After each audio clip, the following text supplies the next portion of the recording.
following show contains adult content. It's not our intent to offend anyone, but we want to inform you that if you are a child under the age of 18 or get offended easily, this next show may not be for you.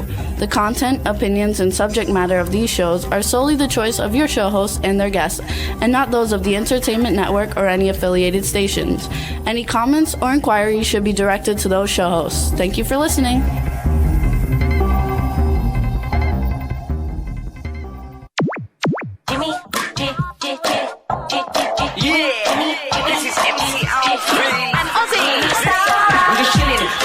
Sitting down and designing, where every man in my thinking, what are we gonna be wearing?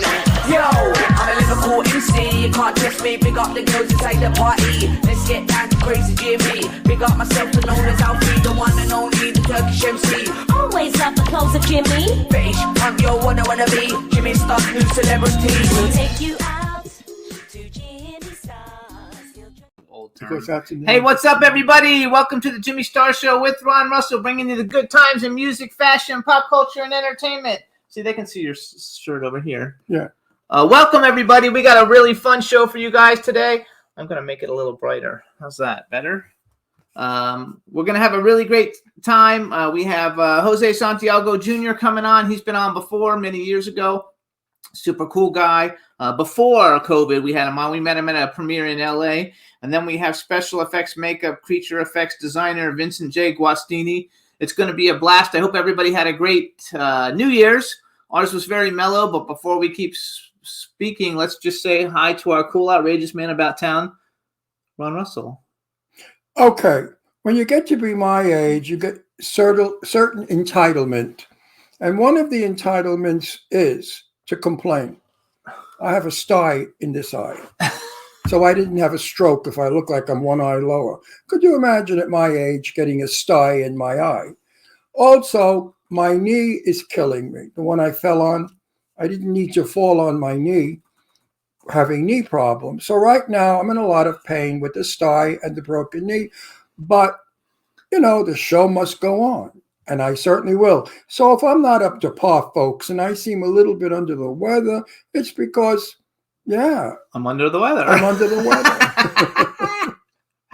So we're going to have a fun show just the same. Absolutely. We got a few people starting to join us in the chat room. What's up? What's up? Let's say hi. Stefan Bell is in the chat room. Hey, Stefan. Cindy Lady Lake is in the chat room. Lady Lake. Big Claudia is in the chat room. B, we're wishing you a happy 2023. I know the end of 2022 wasn't great for you. You were ill and not feeling well and all kinds of things, but we want to say that we wish you the best always and hope that this year is a terrific year for you. And New Year's, we sat home and watched movies. It was nice and relaxed. It was the loveliest New Year's ever. We don't drink, so we didn't do cocktails, but we had juices, and we had steak and potatoes and asparagus and salad, and it was a lovely dinner that and we pistachios. made. What? And pistachios. And pistachio nuts for dessert. And we watched, I think, 3 or 4 movies, and then the new year came in, and then we went to sleep. So it was a lovely, safe New Year. And I'm glad that it was safe for everybody I know, that we have not heard any bad stories from anyone. Everyone went out, partied, and got home safely. And for that, I'm very grateful and happy. Absolutely. And Astros hung out with us along with Brandy. Astros, say hello. Oops. Come on, Astro, it's your time. Go on the air now. Turn around. Astro, look at the camera. He's like, what are you doing? Astro, look at the camera and say, hello, everybody. Hello, everybody. Hello. Hey, hello. Is he not the cutest thing? I love this dog so much. He's with me all the time. No matter where I go, he is. He's like my best friend. So look at the camera real quick and smile so B can grab a picture of us. Wait. Don't do it. Sometimes she doesn't get it right. Hey, everybody. So. Wait, take it again. Not with my sty. How's this? Oh, yeah. It's all good. How's that one? It's going to be a lot of fun. So we hope everybody is having a great start to their 2023. It's going to be a great year. We got lots of big stuff coming up and lots of big projects, so we're very excited about it. And I'm making out with my dog. I'm so happy. That's right. This dog kisses me more than Jimmy. Isn't that fabulous, though? So what did you guys do for... He loves me. I love him. What did you guys do for New Year's? Anything exciting? Let us know in the chat room. And I was going to say something. Well, let me do a commercial real quick. We want to thank everybody for tuning in every week. Our Christmas show and New Year's shows were both big hits, so thank you all our friends who participated and came on the show. You can listen to us and hear us on SoundCloud and iHeartRadio and Apple Podcasts and iTunes and Spotify and Amazon Music and YouTube and Google Podcasts and Radio Public and TuneIn, Pandora, and Amazon Prime. We're on about another 150, other platforms, but those are the ones pretty much everybody knows what they are. So please keep tuning in. We appreciate it. And I thank all of you who have been on our show, who have written to us saying how happy you were and how wonderful it was and loving all the fun and the laughs that we had, and that you would love to come back again. And guess what? You will.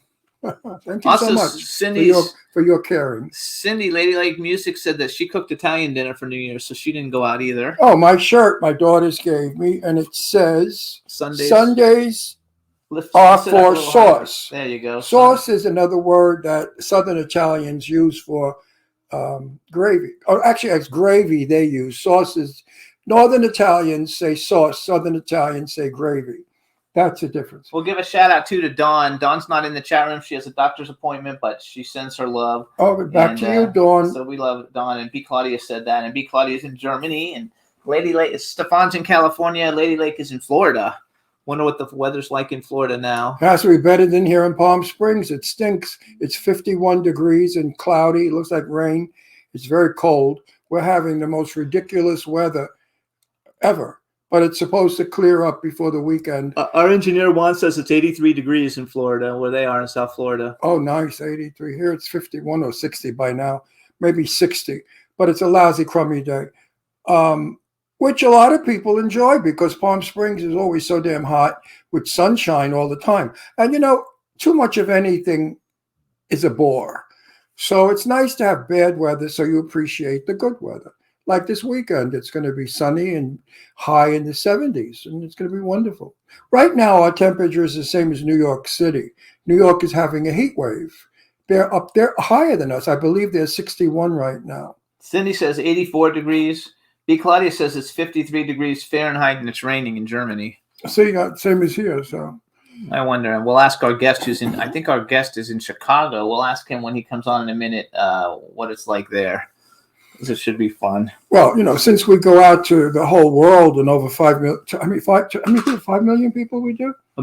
We get 5 million people watching us.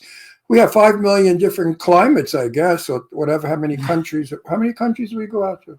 All of them. I think how many are there? I think there's 178, but I'm not sure. So 178 different countries have 178 different temperatures right now. I might be wrong on that, so nobody hold me to that, but it's something around there. Listen, we're not we're entertainers. We're not professors. Yeah. We're far from, intelligentsia. We're just, simple folk. Absolutely. All right, so I think Stefan says 5 to 8 million average per show. What do you say? 5 to 8 million average per show. Oh, see that, Stefan? You're so smart. And where are you? How come you haven't come to visit us? I miss your wife. She's so sweet. I love her. You're okay, but she's great. Yeah, you're okay too, Stefan. You're an old pal from a lot of years ago. Actually, you guys, Stefan in the chat room has been probably one of my older friends, about 15, 16 years. We know Stefan. Back in the MySpace days. We met on MySpace, which I don't know how many of you guys are old enough to remember MySpace. Ever since I know Jimmy, I know Stefan and his lovely wife, Tina. Yes. And Tina had the sweetest mother. Oh, my God. I think she was Vietnamese, right? Yep. This little tiny, itty-bitty, this big Vietnamese woman. But her English was poor, but her humor was wonderful. She was able to say things that cracked you up. Just lovely. Tina, your mother was divine, a really lovely woman. So we're going to take a quick... And that's what the apple didn't fall far from the tree, because you're just like your fabulous. Mother. You're as sweet as she was. Actually, Lady Lake said she started PR on MySpace, too. That's so funny. Who? Lady Lake PR 17 years ago. Because Lady Lake, is a music promoter. And so she started peeing on your show? No, PR on MySpace. MySpace. She started peeing from your show. Okay. Anyway. A lot of people use that expression when they laugh so hard. They say, oh, I'm peeing, they laugh. It's an old expression.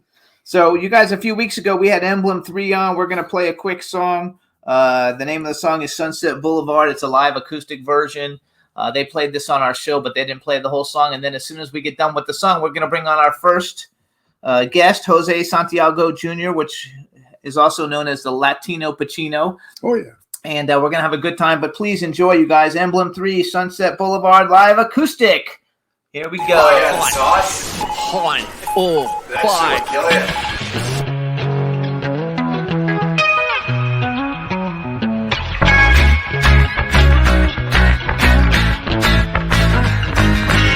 Let's take a trip to Sunset Boulevard in the city of stars. The city of blinding lights and starry eyes. I said, no, welcome to the city of angels. Oh, oh, oh, oh, oh. City of angels. Oh, oh, oh, oh, oh.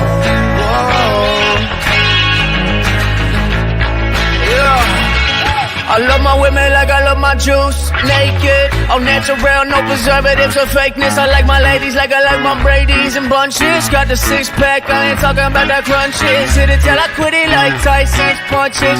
That's how you gotta rock if you wanna punch it. I swear, make it less busy. Buzz cute, Betty got me dolly dizzy. I'm lost in her eyes like, oh my God, where is she? Down here in SoCal, we getting busy in the city. Getting busy in the city.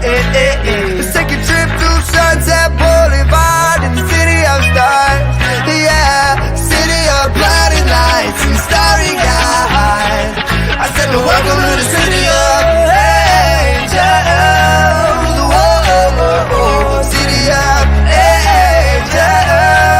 Whoa, oh, oh, oh. A bright future reflects off my aviators. Here's a peace sign going out to all my haters. High five, keep done, no hurt hand when we get samples at Yogurtland. And we chill smooth, talk about Betty Blumby. Kill Bruce, play Call of Duty Zombies, yeah. Starting to get the best of me while she makes her mind up whether she wants me to wrestle.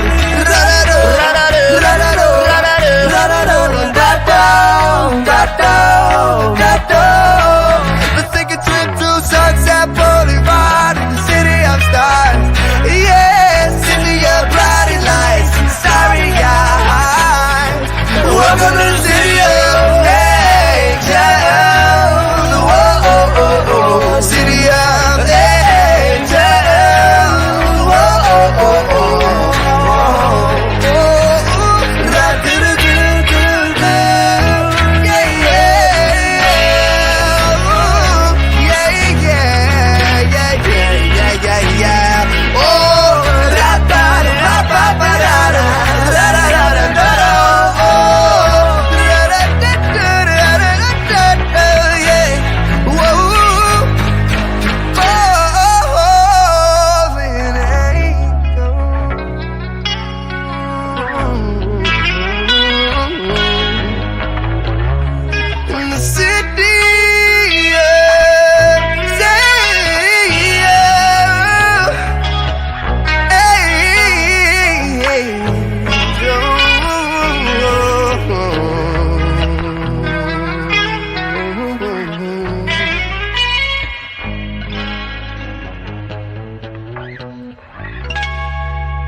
Yeah, you heard Honestly, we could probably just punch in. I don't mind just Yay, everybody. So that's Emblem 3. I absolutely love those guys. They have a new album coming out in February, and I was so excited to have them on our show because they're kind of younger for our demographic, but I just like them so much, and we had a really fun time with them. That's your And phone. their music, my phone? Oh, and their, I'm not answering it. And their music makes me want to dance, except if I did, I'd fall on my face. But anyway, yeah, they're fun. They're a lot of young fun, you kids guys. that are Emblem really 3. going places. I hope Oh, that they, absolutely. they remind me sort of like the Beatles. I don't know why. Maybe that yeah stuff they were doing Could be. was kind of like the Beatles. Remember like the Love 'Em. Beatles? Absolutely. All right, you guys. Now we're going to bring on our first guest. The Beatles were from my time. Let's see. Make sure we can hear him. Go ahead and bring him in, Juan. Hey! Hello, How hello. are you guys doing? How are you guys doing? Oh, good. We can hear him good, too. Welcome back. Yeah, it's been a while. It's been a while. Let me turn on some light here. How's that? So Yeah, that's- better. So now you have a lot of time to tell us about a lot of things you've Hold on, done. let's introduce him. Oh, we have to do that first. Sorry. Hold on, Ron. we're going to introduce him. All right, everybody. Okay. Now that we know we can hear him, we want to welcome to the Jimmy Star Show with Ron Russell, the official Jose Santiago Jr., also known as the Latino Pacino. Hello and welcome back. Yay! How you guys been? Good. We're really good. But Missed everybody you guys, man. You know, the last couple of years has been like hell. I haven't been out to LA. It's like, yeah, why go out there if my buddies are all locked down? Yeah, well, it was terrible. Jose, when were you on? Do you remember? You remember? Right before COVID. right wasn't it? before COVID, Right, yeah. that year before 2019. Yeah, right before COVID. That wasn't that long ago, but a lot of stuff has happened to you since, I bet. Everybody knows about us. They want to hear about you. Hold on, wait. Let's say we have a chat room starting to fill up with people. So first of all, say hi to everybody in the chat room. How you guys doing? What's going on? Thank you guys for coming on. And he says it's 40 degrees in Chicago. You're in Chicago, right? 45 minutes outside of Chicago in Valparaiso, Indiana. Okay. Oh, he's in Indiana. Country, Okay. the country, you know me. I played a nightclub years ago in Chicago, and we never really knew Chicago weather. And they booked us January 8th, I think it was, or 9th. Well, everybody in the cast was frozen to death. The winds were blowing. They had ropes up for us to get in and out of town. Yes. Snow started coming. It was a nightmare. And I said that's why they booked us, because they booked desperate performers in January. They wouldn't get Frank Sinatra there in January. No. Or Dean Martin or any of them guys. Or They're any like, of those hell people, no. or Peggy Lee or anybody, or Johnny Manthis. But they got our troupe because, we were nobodies. But we froze to death. So how do you handle that cold weather? I can't. I'll tell you what. As you guys know, I recently got engaged.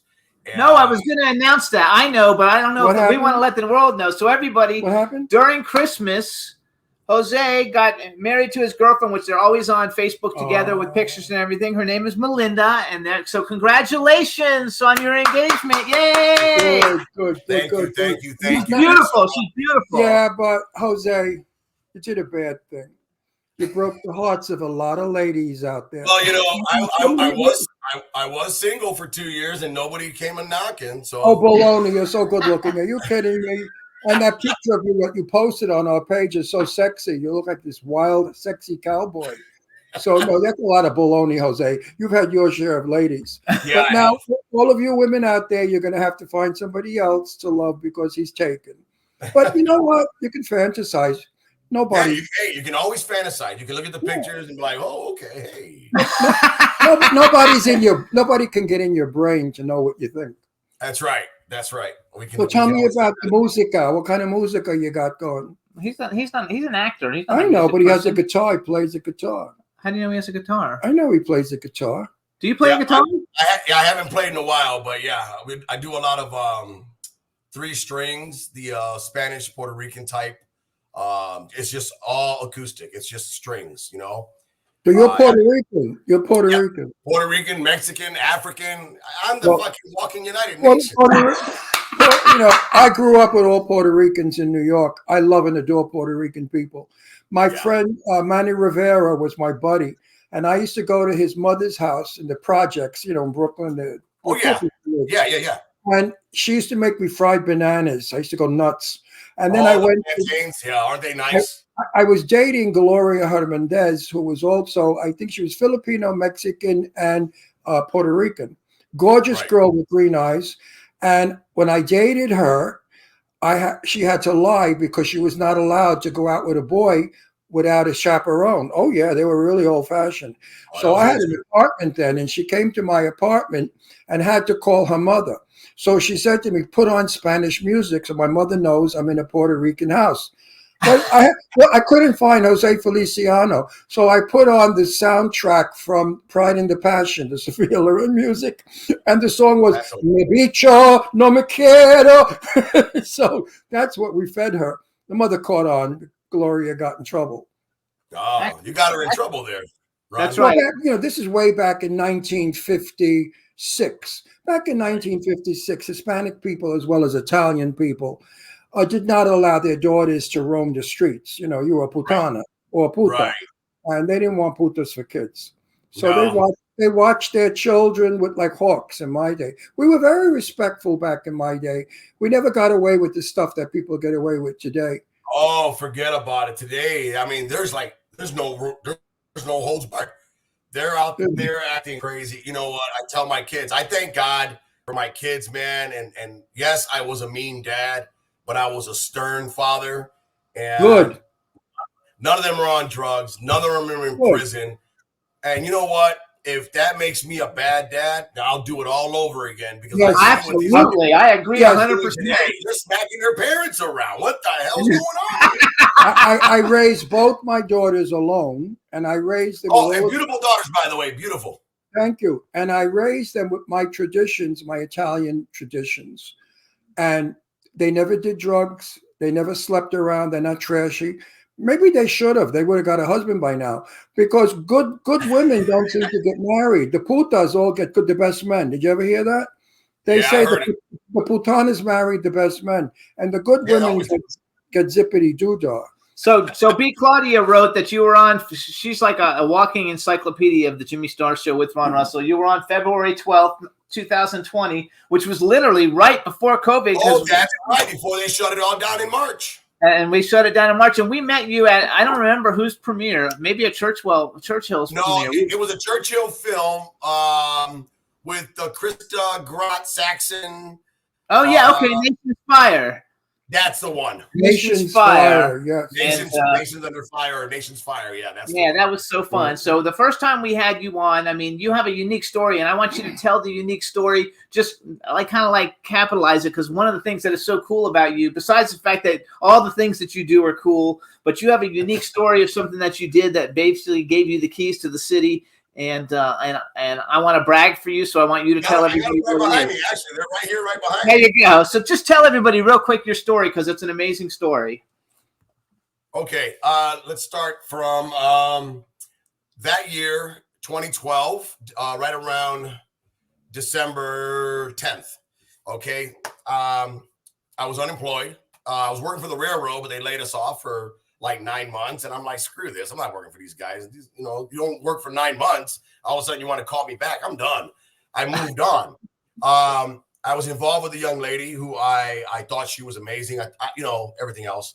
Blah, blah, blah. Push came to shove. We broke up right before Christmas. And I kind of took it a little hard because I had given her so much of me financially, physically, and mentally, you know, and emotionally. I gave her so much of me. And she broke up and went with this loser. And, you know, it kind of like really struck a chord. At the same time, my ex-wife that I have my children with decided to up and leave and take my children out of the country. To how'd Puerto you do Rico that? without my consent. Oh, that's bullshit. She can't do that. It's Yeah, kidnapping. so I mean now, right now, so I'm in the midst of what do you call it? Depression. All right. And everybody's talking about it today. It's all over this thing, mental health and all that. And I'm gonna get to that point right now. I was so depressed because I couldn't have my kids. I didn't have my kids around anymore, that I started to drink heavily. And I'm talking the 2 big bottles of the Bacardi Gold. I drank 2 a day with at least a case of beer. Cocaine was my avenue of forgetting, but it was kind of funny because once the high came down, whatever I remembered, it came back tenfold. So I'd have to do more cocaine to forget. I got to a point where everything was just failing, and I was sitting at home with my but now passed on English Bulldog Diesel, and I put a gun in my mouth. Oh, and I was Jesus. going to commit suicide. You're crazy. I was going to commit suicide, and I tried. I did. I actually You should have called me. You should have called me. I No, didn't know that's you not- then. You didn't know But- it. My platform is for people who want to commit suicide to contact And me. here's and you know what? And here's the thing about that. I wasn't thinking about. I thought my kids were gone. I was not going to see them. And all kind of things happened. So I actually put the gun in my mouth and pulled the trigger, and it jammed. It It jammed. 5 minutes later, I'm over there fiddling with a gun, high on coke, drunk out of my mind, trying to redo because I just wanted to be done. My phone rings and I got a phone call from a friend of mine who I haven't spoken to since high school. He went on to play with the Pittsburgh Pirates. His name is Nick Delgado. He is now a very Christian man and a follower and everything else. And he's still one of my best friends. I got a call from this guy and I'm all coked out and drunk. And he says, "Hey, this is Jose, JR." And nobody calls me JR unless you know me, you call me JR. And I said, "Yeah, who's this?" He's like, "This is Nick." And he's like, "Look, man, I don't know." I said, "Nick, how'd you get my number?" He goes, "I went through your wife and her family to get it from them. I needed to talk to you. And I'm just calling you to say whatever you think about doing right now, don't do it." Which I already tried. And it didn't work. So I was kind of, what is that? The proverbial rock in a hard place. Yes. Where this guy come from, I haven't talked to him since high school. I haven't seen him in 20 years or heard from him. But he's calling me, telling me that, that God told him to call me and say, "Don't do it. I have too much to live for." So I'm like, okay. So I think we stood on the phone for about almost an hour. And then I finally started coming down off the high, talking to my really good friend from high school. And I put the gun down. I cleaned up the coke. I cleaned up the alcohol in the cans, threw everything in the trash. And I said, okay, now what? Now what? This is not a coincidence. So about a week later, he calls me and he says, "Hey, me and my family had a dream. We saw you on the big screen, man." And I said, "What?" And I said, "The big screen." I said, "Dude, I'm a former gangbanger, drug dealer, chef. I mean, I'm not a fucking actor." And he's like, "No, dude, we saw you. Me and my kids even saw. We all had separate dreams of us watching you on a movie theater." And I'm like, "Oh, wow, that's crazy." 2 days later was the actual bank robbery on December 22nd, 2012, when I was going to visit my mom to tell her about everything that I had done or I was going to do and hurt myself. And then I end up in the midst of this armed bank robbery where these guys busted in, shot up the police officer that was in his vehicle. He was bleeding out through his leg. They hit his artery. And they got away with $250,000. So I jump out of my truck, run over there, try to help the cop. He's freaking out. He's going pale. The guy's a Latino, darker than me, and he's turning white. So he's losing a lot of blood. So I tie it up with my belt on a tourniquet on his leg. And, something said, "Go get him," and that's what I did. I mean, I jumped back in my truck, followed these guys down the alley. They jumped over a fence. So I backed up. They never saw the truck. And then I go around the block and they both get into the getaway car, which I followed for about a good 4 or 5 minutes before the Hammond PD and everybody that was surrounding that was coming to the call of shots fired at the bank realized that this is the guy chasing down the bank robbers. And so I hit the back of their vehicle. I bumped them with my truck. They spun out. And then all of a sudden, we're all arrested. I mean, we're all under arrest, I think I spent almost 4.5 hours in the federal building because I did have a past. I did have a very, very mean past. And when they put my name in the system, everything came up. I mean, you name it, it came up. Long story short, they released me under the Hammond Police Department authority. The feds, the FBI, and all them, because that's what got involved in the bank robbery. They released me to the custody of the Hammond Police Department, which I thought I was going to go to jail in Hammond. They actually released me to my mom's care and says, don't leave town, and we're going to figure this out. They had $250,000 in the bag. Plus, they tried to kill a cop. And a rookie cop that was his first day on the job on his own. Oh, man. Yes. So it was a big story. The mayor reached out to my mom and my dad, and he was like, "Is this your son?" And they're like, "Yeah," because they live in Hammond, and I don't live in Hammond. And he's like, "I'm trying to get a hold of him," and they're like, "He doesn't really, talk to people." And he's like, "I really need to talk to him." So next thing you know, there's Channel 5, Channel 2, Channel 7 news all at my mom's house in front, and I'm like, "What the hell?" And last thing I want is for them to be on the news about what I did and maybe get them hurt. You know, that's the last thing. So my mom was just like, just go. And so I did the interviews. I had a dinner with the mayor, got the key to the city. I got an FOP award for Outstanding Citizen of the Year. The best thing that came out of this story wasn't that I became an actor because I got an agent and auditions. That was not it. The best thing that came out of this story was that the federal government, because it was a bank robbery and there was no reward, so to speak, because the money was never taken, it was on its way. They couldn't do anything for me. So what they did was they made me a ghost and they exonerated my whole record, all my records. Good. Wonderful. That's awesome. terrific. It's a beautiful story. So you see, this only proves what I write and say. If you do good, you get good. If you do bad, you will get bad. That's the law of nature. And you did such a good deed. What a wonderful thing to help the cop apprehend those creeps that were stealing the money. And guess what? When the gun jammed, you know why? God wasn't ready for you. That's right. Oh, there There we you go. There's your key to the city. I think that's such an awesome story. But Jose, you didn't hear what I said. You got up. Yeah. Sit down. It's important. Go for it, Bip. When we are born, we have a date to die. I believe it's numerical, numerology, not numerical, numerology. Your date was not to kill yourself. You have a lot to give people. There's a lot inside of you that's going to make other people happy. You must never, ever, ever have that thought again, no matter what happens. Killing yourself is weak-minded and foolish because guess what? As you are dying, you will say, oh, I made a mistake, but you can't go back. Yeah, you can't come back from that. Oh, don't ever let me hear that you want to do that again because I'll smack you all over the room. Oh no, you know what? Life is so good that from that day forward, And now you have a wonderful fiance. What is she like? Who is she? Tell us about her. She is amazing. She's in healthcare. As you guys know. Oh, healthcare. Good.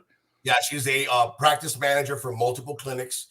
Good. As you guys know, she, I got sick in December of 2020. Well, actually, not December. I was already found out about it in September, but I didn't tell Wait, I lost you. What did you find out? He got sick. Sick from what? Vocal cord cancer. Oh shit! Are you kidding? It was the early stages. I lost my voice for a week, and it came back cracking and doing that. And I'm like, what the hell? From smoking as much as I did before. And I went to the doctor, and he's like, show me all the insides, and he's like, there's only two things that we can do here. You either stop smoking, take this pill, chemo, on the pill form, and hope to battle that and catch it early because we got it at the spotty stage. They haven't polyped yet. He goes, but the other option is keep doing what you're doing and we take it out and you talk with a machine. I said, no, my career is over if I do that. Yeah. So I quit smoking. I took this pill that made me absolutely sick to my stomach every day. Couldn't walk, couldn't do nothing. I met Melinda at the around Thanksgiving, right when it started getting really bad for me. I went from that to 165 pounds, skin and bones. I'm 200 right now. This is 200 of that's what I was, and I went to 165 pounds. My clothes fell off me.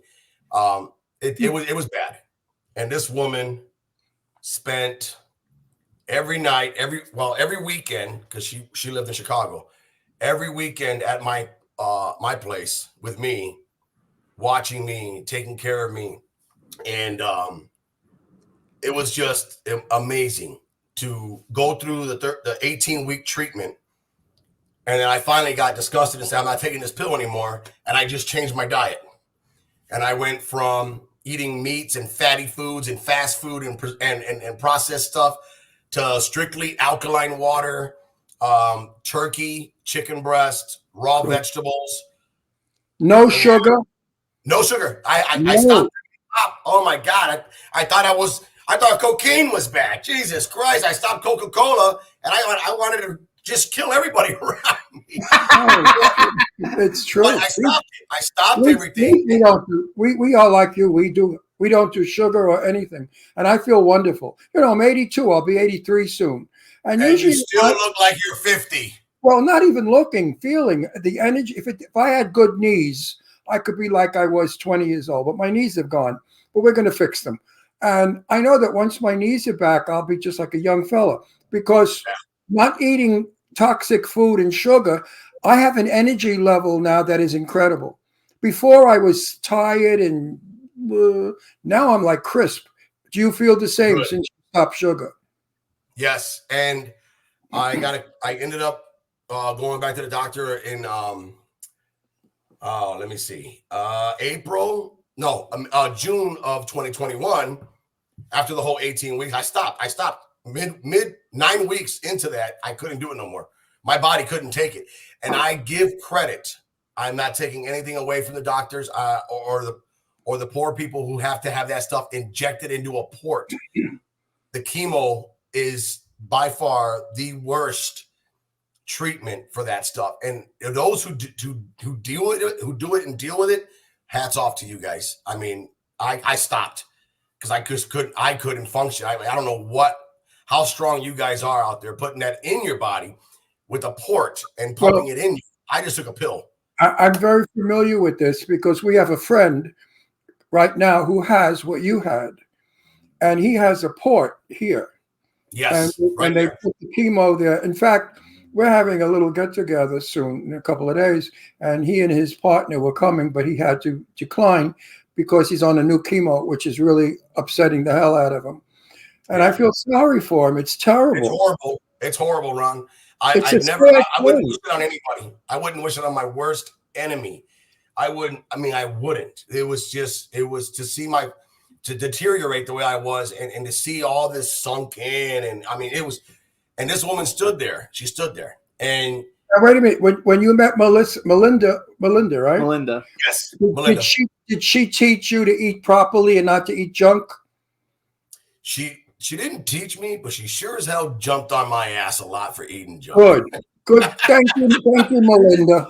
Yeah, she is she's so sweet. She's so soft spoken. My mom absolutely loves her. My dad loves her. The kids love her. My grandchildren love her. I say, you're part of me. I'm part of you. So we have to do this together. So we have to take care of our family. We even got matching tattoos. There you go. The infinity ring. You didn't do what Angelina That's Jolie awesome. did with the matching blood vials. No. Angie and Brad. No, Angie and Billy Bob. Billy Bob Thornton. They were wearing, I knew Angie since she was a kid, but I met Billy Bob with her, and he was really nice. And they had the vials around their neck of blood, which was quite interesting.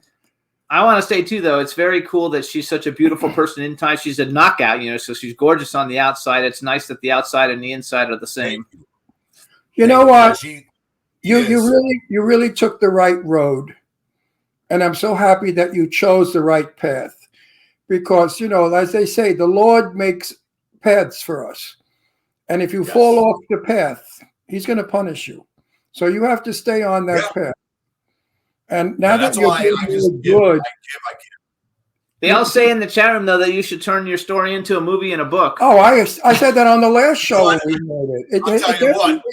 It's a movie. Get somebody on there who wants to write it down with me and produce it and direct it. It's I already got the actors that I want in the movie. It's definitely a Netflix film that we would all love to watch in the comfort of our home because it's a home story. From streets to set. From streets to stage, streets to sets. That's a story in itself. A kid that came from nothing and tried to end it all, turned his life around, and my construction business is successful. My acting is going well. It's picking up, and that's what I was going to talk to you guys about the new Roman trailer I just posted, the film I just did as a military officer. There's just so many I have done in the last year that it's like, okay, you know what? It's time to go to the next level. And like I tell everybody, I had, and I won't say what shows they are because I can get in trouble. I probably won't get asked to come back No, I to this hate again. that. But Give us two a- major, yes, hint. you already know. Two Give us major a little shows here. hint. Give us a hint. No, hang on. Well, first of all, I'll brag on some of the other major shows. So you guys, Let he's Jimmy been on do it. Chicago PD. He's been on Chicago Fire. I don't know how do you pronounce it? Chirac or Chirac? Like Chirac. Chirac, the series, Kings, Tucker's War, Stuck, which is a TV miniseries. He's got movies that he's done. Concrete Rose with Noel Guglielmi. He's been on our show actually many years ago. God is Missing. God's Not Here. What Happened in Danville? I mean, your IMDb blew up since like the last year. Like at the beginning of COVID, you had a slowdown, but now it seems like it's blowing up. For Profit, Hideout. You got all kinds of shit. Yeah. Plus, I read on there too. And I don't know if you had done this a long time ago, but you did a Hellman's mayonnaise commercial and O'Reilly Auto Parts commercial. Oh yeah, that was years ago. Yeah, that was So my you first. got a lot of shit. You got a lot of cool shit I have going to on. say this, Jose. You're very lucky that today we are allowing ethnic people to be in film. Years ago, Yes. you were not allowed because my real name. We were the Gardeners. Oh, wait a minute. I'm Latin also. Oh, the Gardeners. Wait, my real name is Rolando Sarego. Okay? Yeah.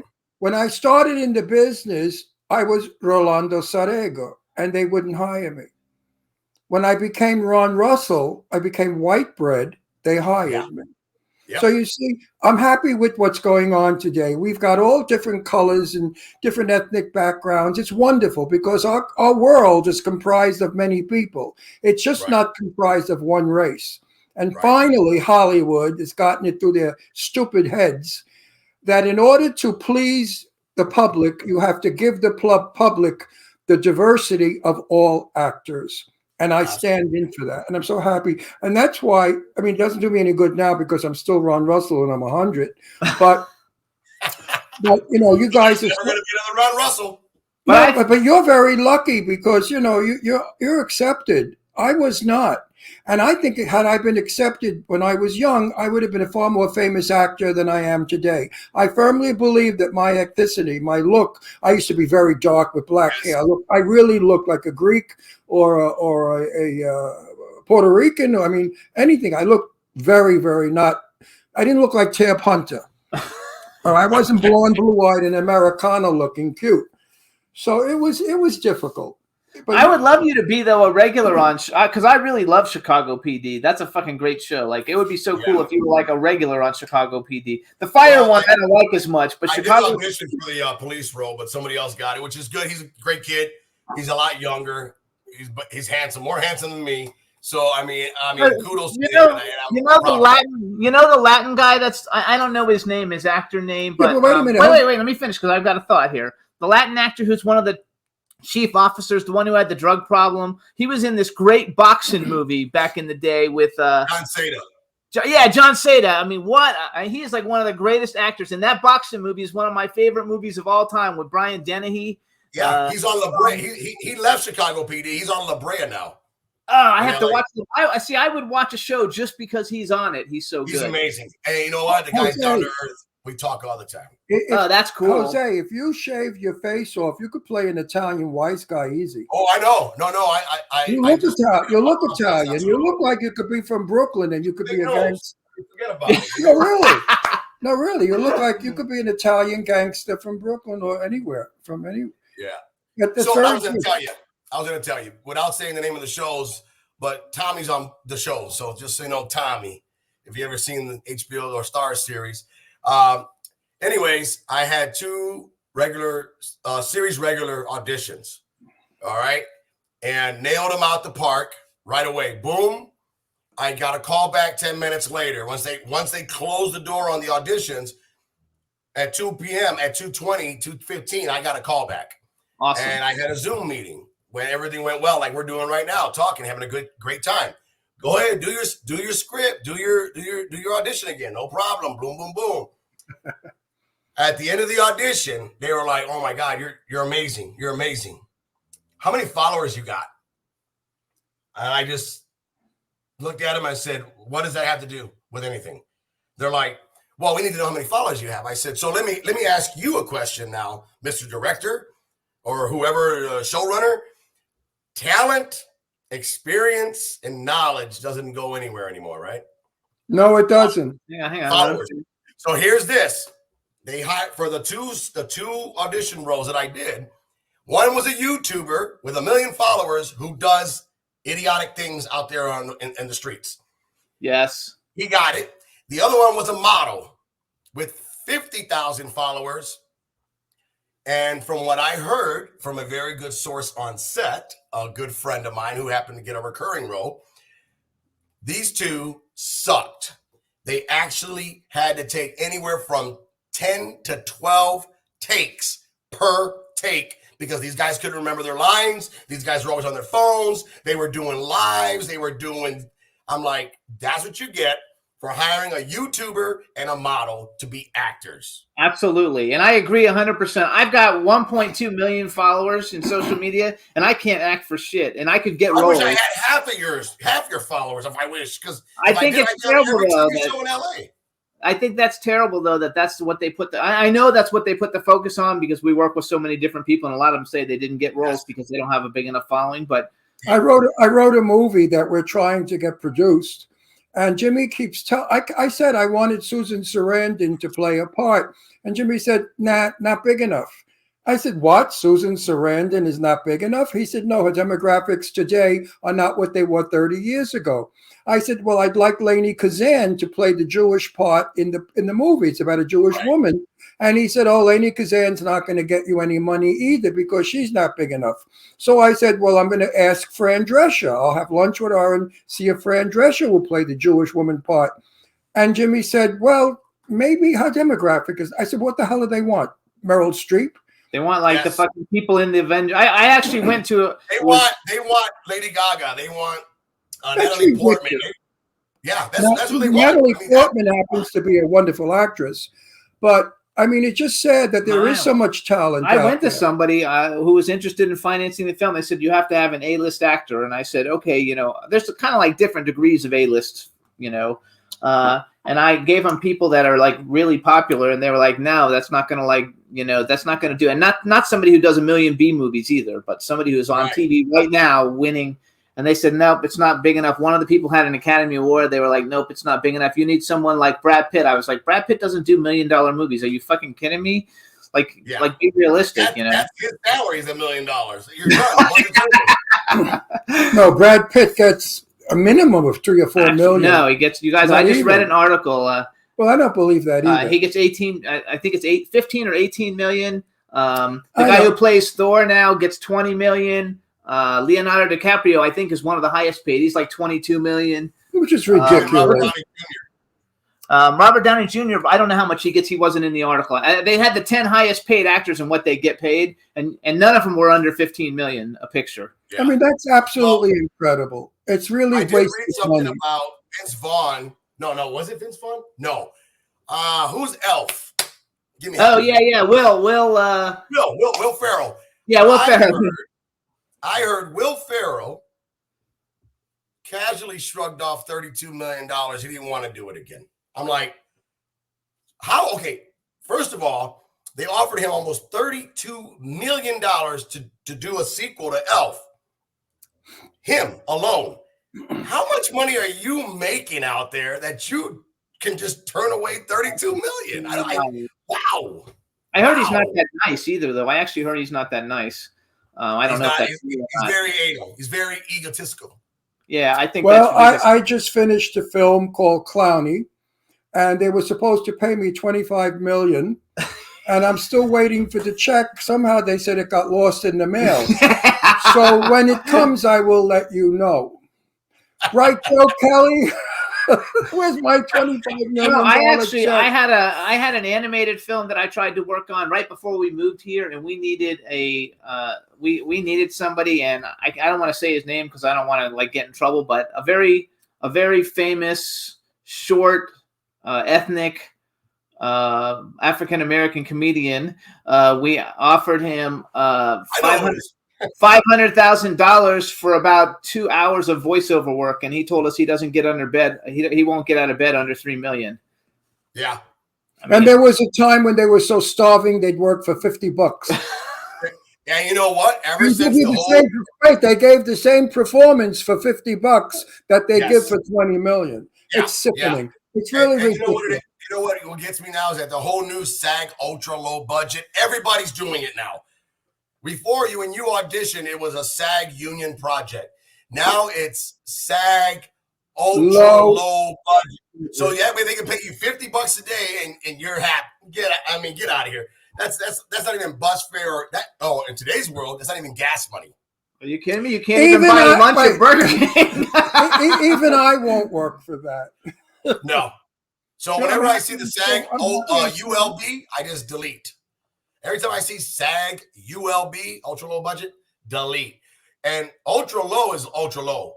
When they put that M, micro ultra low. Oh, you got to be kidding. You know, I swear to you. They can pay you like $20 Wait.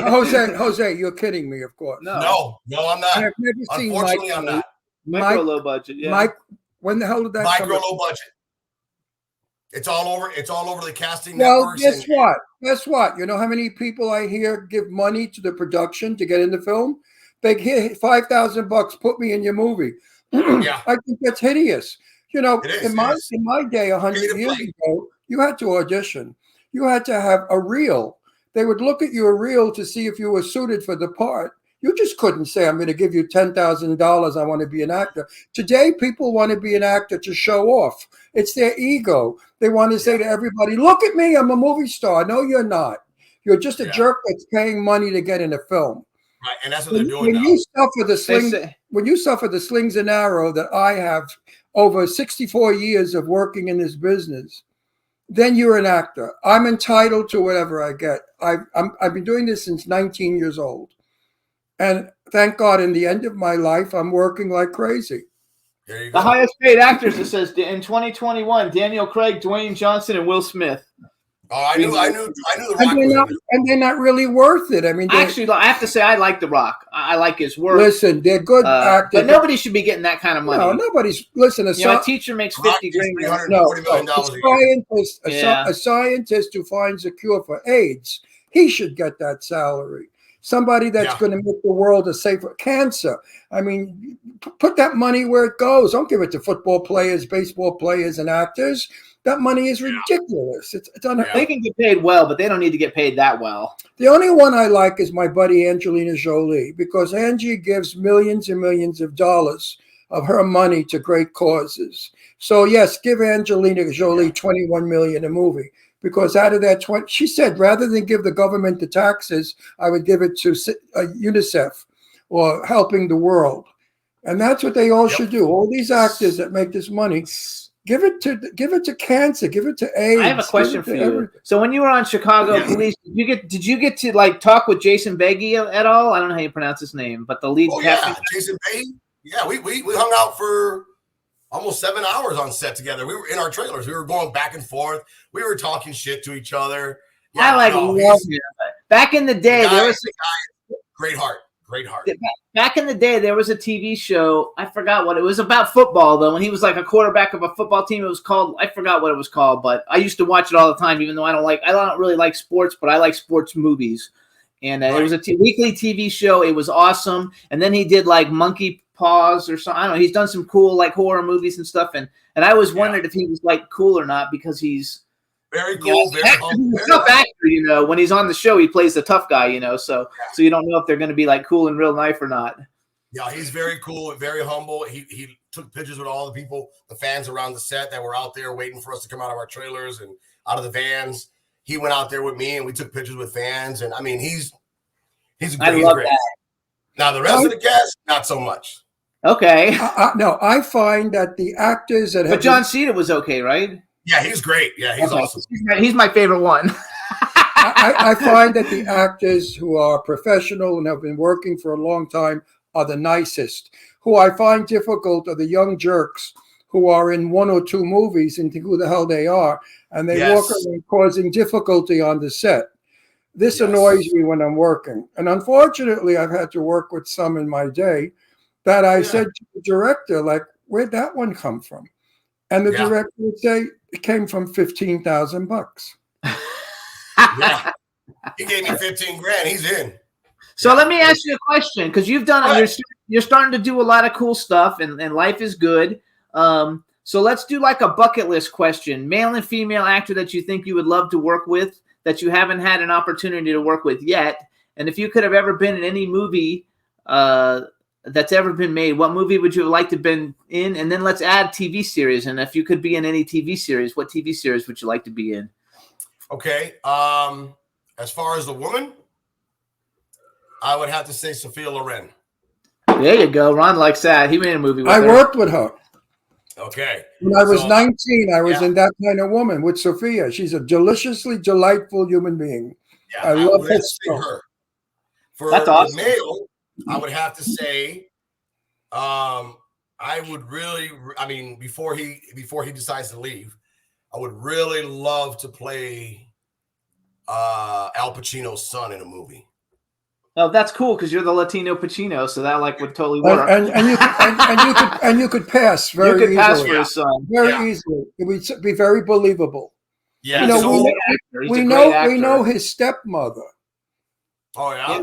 The We're very stepmother. good friends with his stepmother, who's a lovely woman, and we should mention it to her. Yeah, we'll mention if ever Al wants to have a son, we got Jose Santiago. When you start traveling out here to work again, and she's at an event because she actually lives in Las Vegas, we'll introduce you guys because she's Okay. really nice. All right. Okay. As far as movies, I would have to say I would have loved to have either been in the Sopranos TV series for TVs, but I would have loved to have been in Carlito's Way.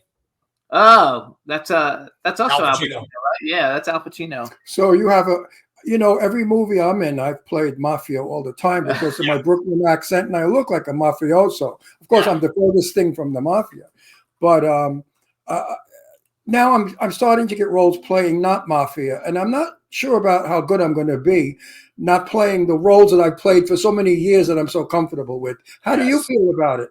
Do you like a new role, or are you preferring a comfortable role? Oh no, I love new. I'm willing. I would love right now, right as we speak, I would love to be cast as a series regular on Yellowstone. Oh my God, that's the greatest show ever. I have love it. mine. I'm only in a cowboy at season heart. 3. I'm a cowboy at heart. Everybody knows it. I ride horses. I've farmed with my grandfather. I've ranched. No one knows all that.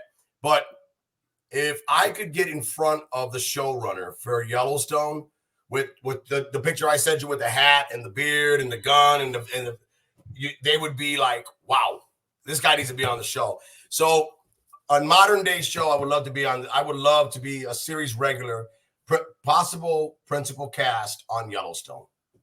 Well, you know what? Send it out there. It may come back. We should put your pictures and tweet to them. And Send stuff, it out. Send it out. I'm serious. I'm in season 3. I don't have followers like you guys do. I barely got. I'll send it out with you. We'll wait do a it minute. together. Listen to me. Paul Sorvino was a good friend of ours. I love, the late Paul Sorvino. Oh, yeah.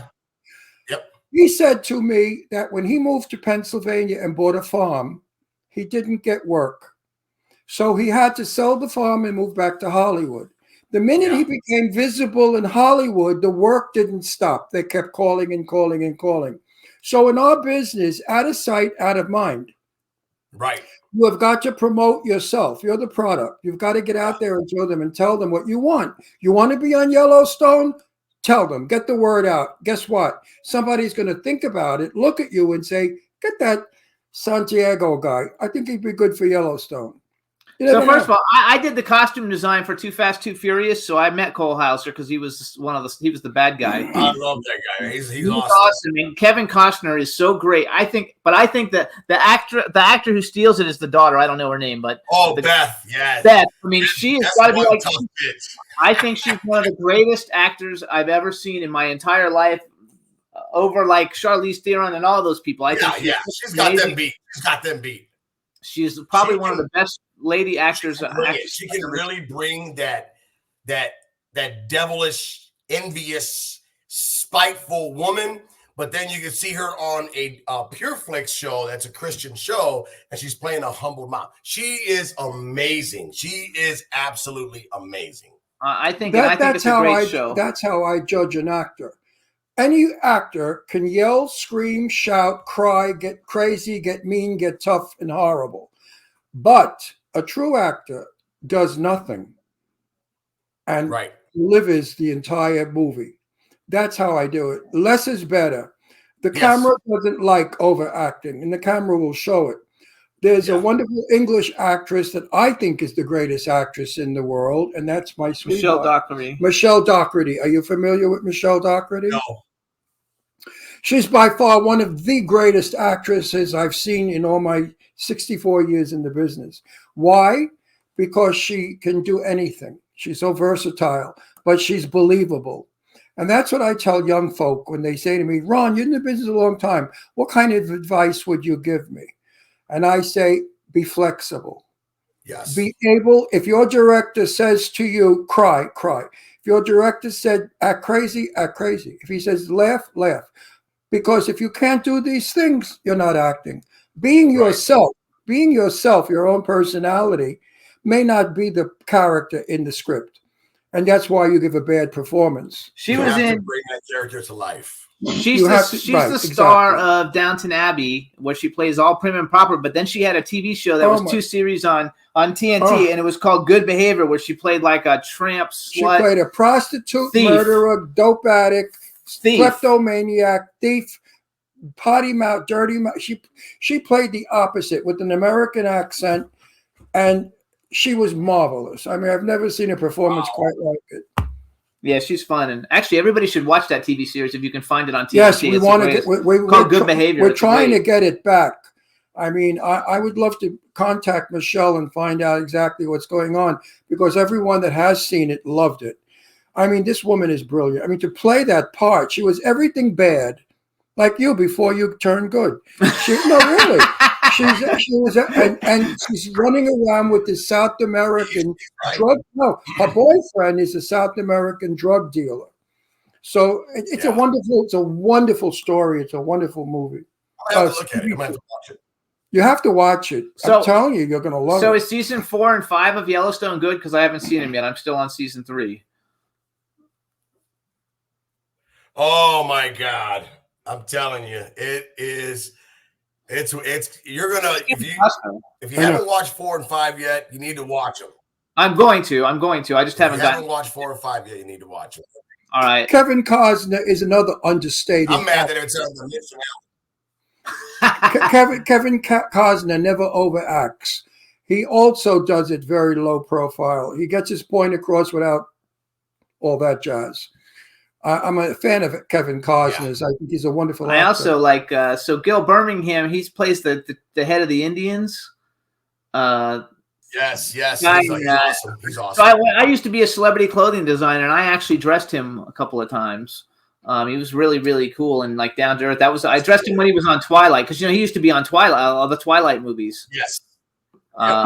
So you never know. It's fun to see. I mean, just with you, like with COVID and all the things going on. And I went to your IMDb before I asked you to come on, and I was like, look at all this shit that he's got going on. In a very little bit of time, you added a whole bunch of credits of things, and I was like, good for him. That's why I was like, let's have you come on and like talk about what's going on. And plus, I knew everybody would want to I hear was you. happy when you guys reached out, man. I was honored and humbled when you guys reached out. I love you two guys. Are probably out of everybody in LA, and don't get me. I have a lot of friends.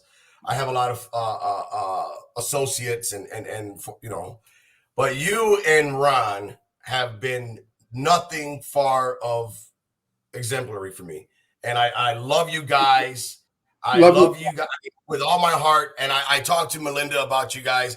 I said, when we go to California, I said, I don't want to go to LA. Screw that. I want to go see Ron and Jimmy. And you're so welcome in our home. Anytime, absolutely. You and Melissa, I'll make you Melinda. Melinda. Look at I'm old. I forget your name sometimes.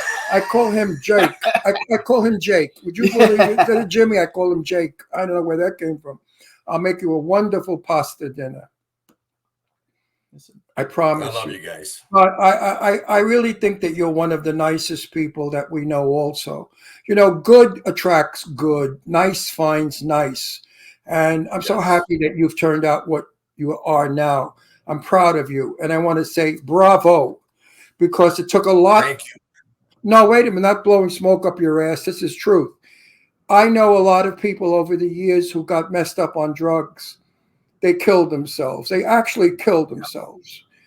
Or they are today basket cases because their minds are not there anymore. They did so much LSD. And I mean, the LSD they did, they never came back. I had a sister-in-law, Lorraine, who did so much LSD that she was gone with the wind. We went to visit her in a home where she was living. And she said to us, I'm going to Paul McCartney's wedding. Do you want to come? And my daughter Leslie was little, and she got grass from the ground. And she said, here, Leslie, eat this. It's really good. The poor thing was totally gone. She killed herself. Yeah. So for you people out there, if you think drugs are a fun trip, oh, yeah, I'm high, I'm happy, I'm having a good time, you're going to pay a price for that. And that price might be... I'm paying it now. I'm paying for it now because I have to have surgery on my nose to reconstruct. Because you burned. There's nothing there. Literally, you put a flashlight and it comes out the other side. There's nothing in here. It's all gone. And because of that, I have sleep apnea, which now I am getting under control with strips. I don't use the machine. It's too noisy. But, you know, and for anybody out there listening, guys, yes, I'm not saying not to have a great time. But when the drugs run your life, when you wake up and the first thing you need is that hit. A cigarette or a drug. Yeah, even a cigarette. And it doesn't matter if it's weed, cocaine, LSD, PCP, crack, crank, meth, and I don't know what the new one is, fentanyl. When you wake up and you need that hit, life's over. Yep. That's it. Do you know who Jane Russell? The first thing you do is go brush your teeth. You go get a fix. Life is over unless you stop. Yep. I'm prime example. I stopped. I have never went back. I've never done coke again. It's been over 15 years, and I'm not going to do it. I don't care what Hollywood director says. Hey, we're getting high on this set, and you're going to. I said, I'll be in my trailer. You guys light them up all you want. I've been there, done that, and this is a payment that it's $10,000 just to get in there and reconstruct. Now, do you know who Jane Russell is? We have 2 minutes. The movie star, Jane Russell. That's you. No, she was friends with Howard Hughes. You know who Howard Hughes is? Yeah. She told me that Howard Hughes was so bad on drugs that the drugs ran Howard Hughes. He did not run the drugs. Yeah. And that's why Howard Hughes became the recluse, crazy person with the long fingernails and toenails and the bottles of urine. Because drugs, now, if drugs can damage a genius like Howard Hughes, who invented TWA Airlines and everything else, God, look what it can do to you. So please, everybody, to be like Jimmy and I, we go to parties. We're very happy. We don't get high or drugged or drink. We don't need to because we're happy with who we are. And that happiness makes the party a happy party. I would not have my sense of humor if I were loaded. Believe me. I was never a drinker. I did cocaine once when I was about 18 or 19, and I got a nosebleed. I don't like being out of control. Pot, I can't stand the smell of it. It stinks like skunk. Quaaludes. That sister-in-law that killed herself, she put a Quaalude in my tea, and I never knew it. And I fell out. We were out to dinner, and my face went in the plate. And they had to drag me across the street to the car, and my head was banging on the cobblestones. And I was furious with her that she did that. So hang on, because we've only got 1 minute left. So listen. Anyway, that's enough for that. First of all, you need to get back on Twitter at least a little bit because you haven't tweeted in a long, long time. Yes. Actor J.R. Santiago, or I'm not sure. Actor. They wrote actor. I think it's Actor J. Santiago. Actor J. Santiago. So you guys follow him on Twitter. His website, if you want to hire him or find out anything, you can go to jsantiagojr.com. His Instagram is official_Jose Santiago Jr. He's a great actor, you guys. He would be an asset to any production you're doing as long as it's like paying and it's not micro budget not for $20. $50. He doesn't work for $50. Give me a break. And so don't send him Neither do I. Don't send him anything, that's like garbage because we don't want it, and he doesn't want it either. He's a great actor. We're looking for everything that happens to you in the future. We want to congratulate you on actually everything, because so much great things have happened to you since the last time we had you on. And really, please give our best to Melinda and the two of you guys to have the happiest life ever, because we wish it on you. And I wish I could work with you. I think we have a lot of. Come back to, I could play your California to see you father. guys, man. I could play your father. I could be the head of the gang, and you're my son. There you go. I mean, we could We're play working on. father. Actually, I'm working on a Let's- werewolf movie that's going to have a bunch of people in it that we might be able to get you in. We're going to shoot in Texas. That's a film I'm on. So there you Yeah, go. so we'll get you in something. We'll get you in something. So anyway, we want to thank you. Have a happy New Happy Year. New Year. We'll see you soon, I hope. And thank you so much for coming on. We love you guys, and we'll see you soon. Take care, Jose. Be Love you guys. wonderful Have a good one. always. All right, bye-bye. Always be as wonderful as Thank you you. are now. I'm so proud of you. I really am. All right, I love bye-bye. you guys. Thank you. Love I you love too. you Bye-bye. back. Love you back, Bye. Jose. Bye-bye.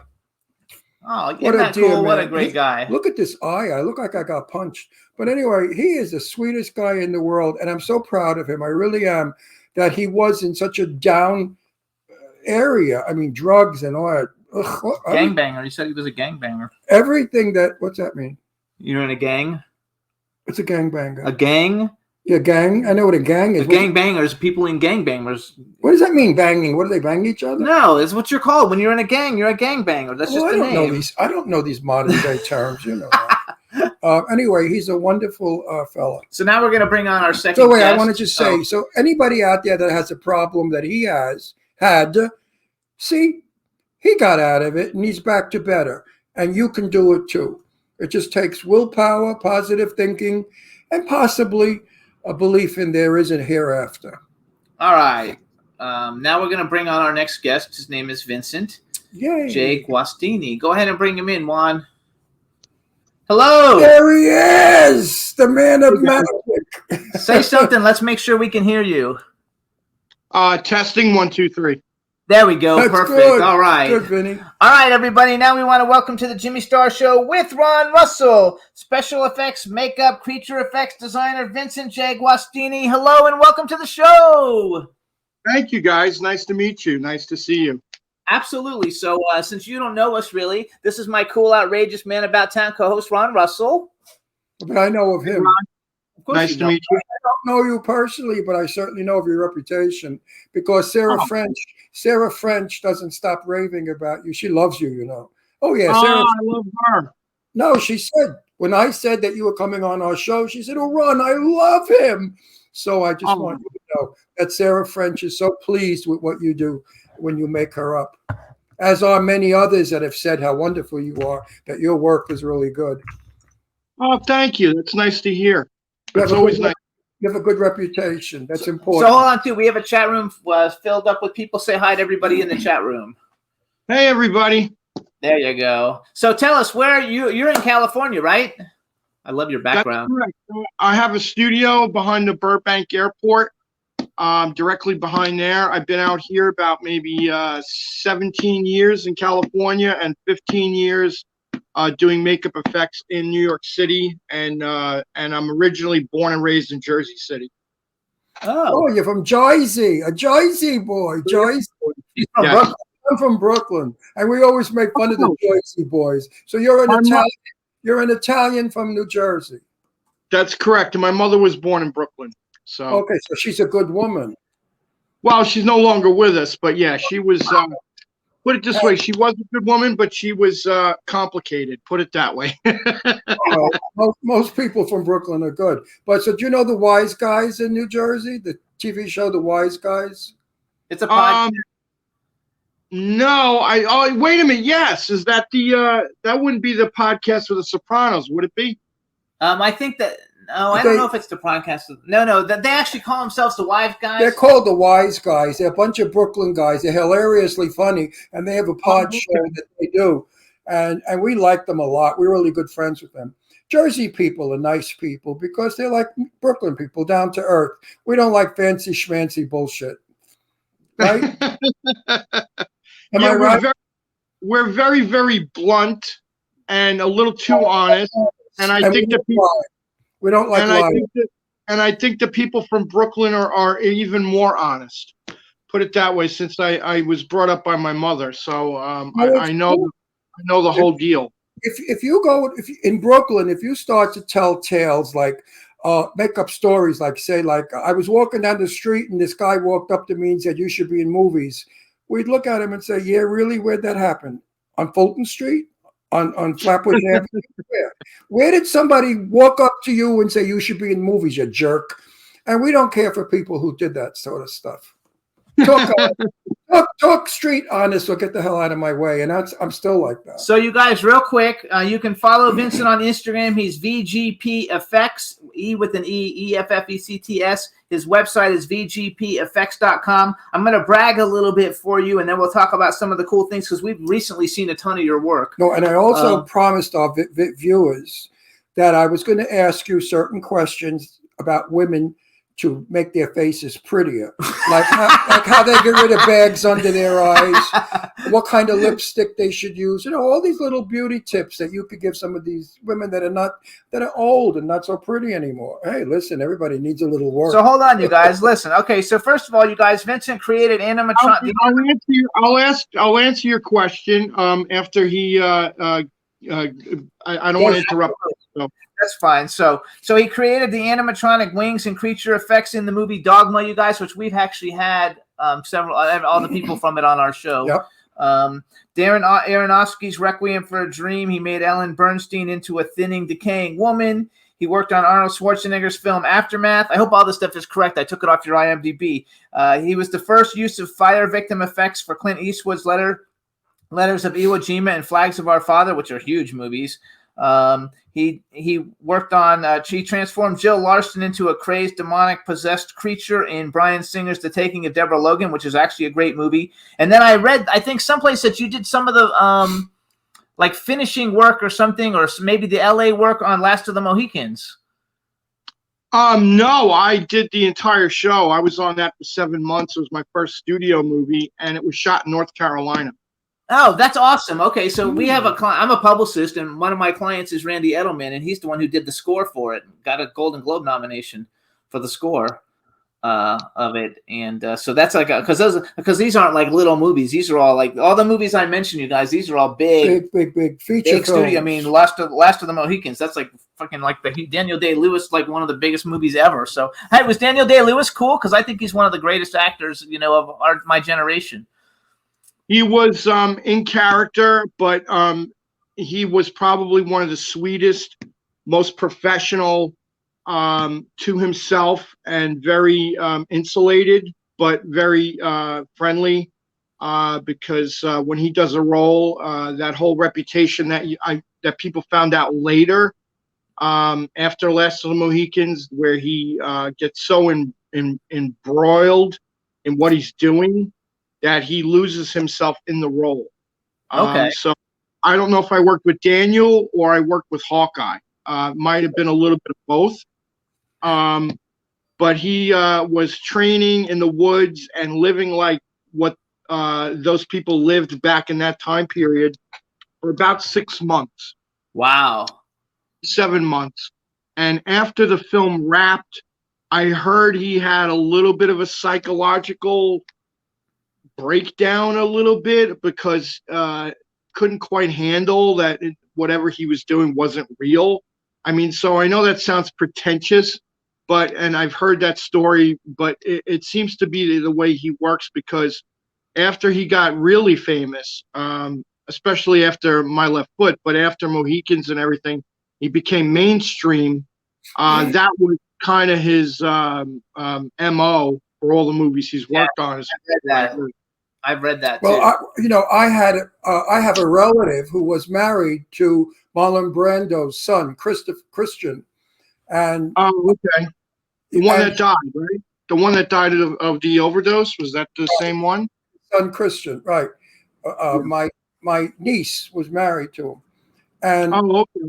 And I heard stories that Marlon, also being a method actor, had difficulty getting out of a role after he played it. He sometimes brought it home and made people uncomfortable, because Marlon always played a very disturbed, tough human being. So yes, method actors do take their roles home. I think so. And Well, I understand it. I'm a method actor, but I leave it at the studio. I don't bring it home. Yeah, it's funny. I mean, that's something I thought I was pretty well versed with Marlon Brando, but you would know better because the thing is, every interview you've seen him with, he sounds like he doesn't take it very seriously, and doesn't take it home, and is always putting the industry down. So that's kind of a surprise. It's something I've learned that I didn't know. When Marlon Brando was the opposite of what you saw on screen. In his real world, Marlon Brando was a very timid, shy, soft-spoken, very kind human being. He never played what he played in Streetcar Named Desire or On the Waterfront. That was his acting. And he had to work hard at being that person. As you know, he was a bisexual. He had a love affair with Wally Cox.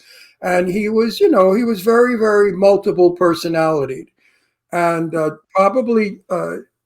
and also our very dear friend who is Lorene Landon went out with Christian after he divorced Mary, my niece.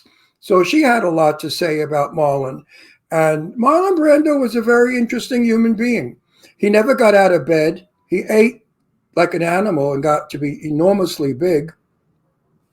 And he was self-destructive. And so Marlon Brando, they should really do a life story on him. Somebody should write the truth about Marlon. It would make a wonderful movie because he was a very complex actor.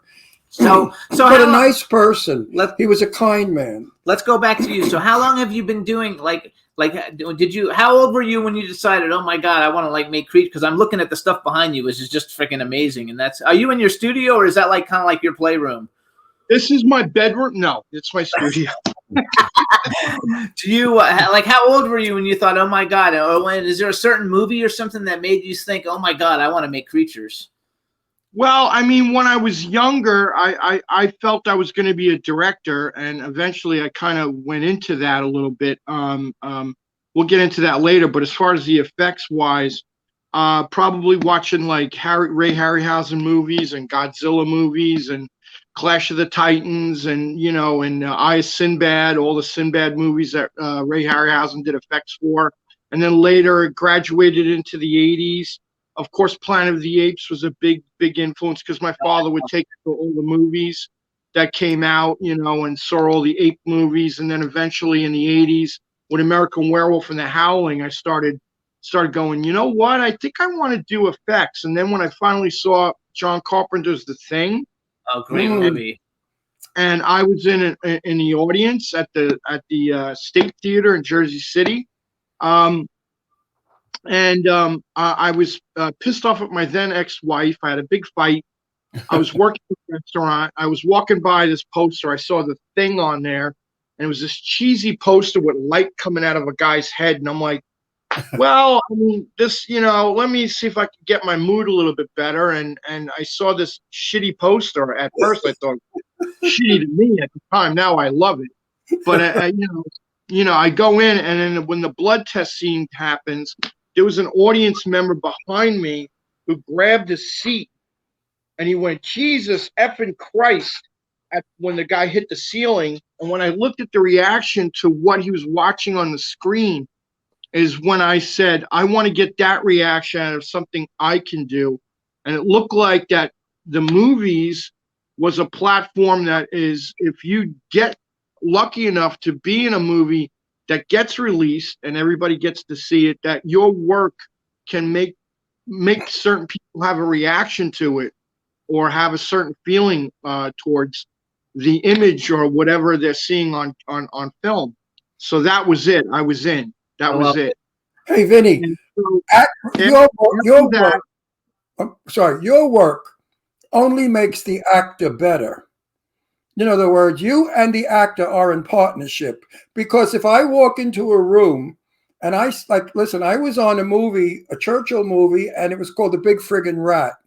And special effects made this enormous rat, like a Volkswagen side. It was disgusting looking. And I went on the set at 5:30 in the morning in the dark.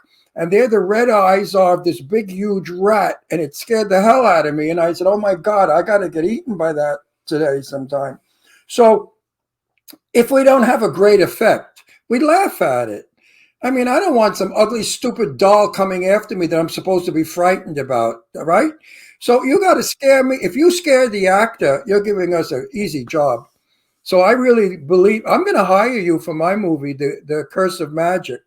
No, really, I'm serious, because your credentials are outstanding, and I really want.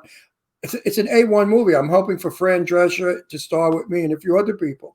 So I want the best of there is, and you're the best, I understand, from so many people. And I would say I might be one of the best. I don't know. I call myself either the Andy Garcia of the makeup effects industry. So I kind of equate myself. You know, it's like actors. You know, Rick Baker was the Marlon Brando of effects. I knew Rick Baker when I was at Universal Studios. I knew Rick. I had lunch with him one time in the commissary. And Baker was an incredible guy. He was the first one to do what's that called? Plastic shit.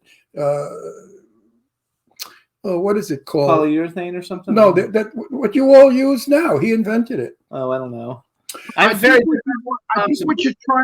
what you're trying to get at is that he was the first one to do an on-camera, fully, besides Rob Bottin and The Howling, a transformation with change-o heads, which he came up with that technique, which was later used in The Howling, where people stretch and transform.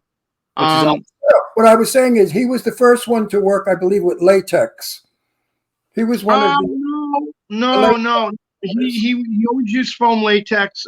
There was the silicone, but silicone was introduced by another man from Canada called Gordon Smith, which later Dick Smith kind of developed.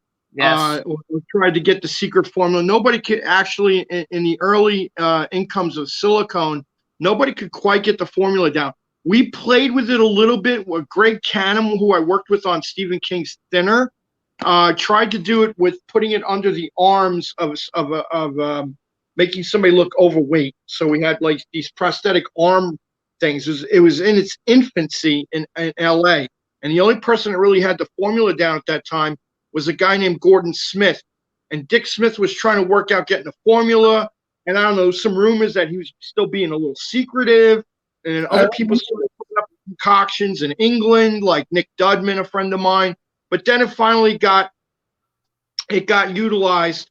And I think to its best that I've ever seen it on a makeup was when Greg Canham did it for Hannibal on Gary Oldman's character, who was messed up with, cutting his face up. And that was probably the first time that was really introduced successfully. But Rick Baker was an innovator with the change-o heads, which is making somebody's head actually on camera grow in front of you. Right. Using, you're right. I remember this. That's American Werewolf in London. Like that was the first. Ones, right? That was the first really shocker of it all. When you see his arms and his legs snapping out and growing, it was wonderful. So do you know? He won the Academy Award for that, and it was under the first time somebody won an Academy Award under the title of Special Makeup Effects. So, which Tom Berman actually got that title in the Academy. He's the one that came up with that title. He doesn't get credit for it a lot of times. But Rick Baker was the first one to win for special makeup effects, to win an Oscar, and it was on American Werewolf in London. And he was really a nice guy also. He was very friendly, you could ask him any question and he volunteered the answer. He wasn't like annoyed if he was stupid, which I was young back in those days. I was only in my early 20s or 30s. So I didn't know much about what was going on. Do you know Tom Savini? I know Tom Savini a long time, very, very, very, very well, and know him a very long time. Yeah, he's like I've known him for about. So how come you're years. such a big shot and everybody's talking about you? What makes you different from the rest? In one way, I'm complimented that you feel that I'm a big shot. I don't feel that way. I just feel like I'm a fan who got lucky enough. You're a big shot. No, you're a big shot.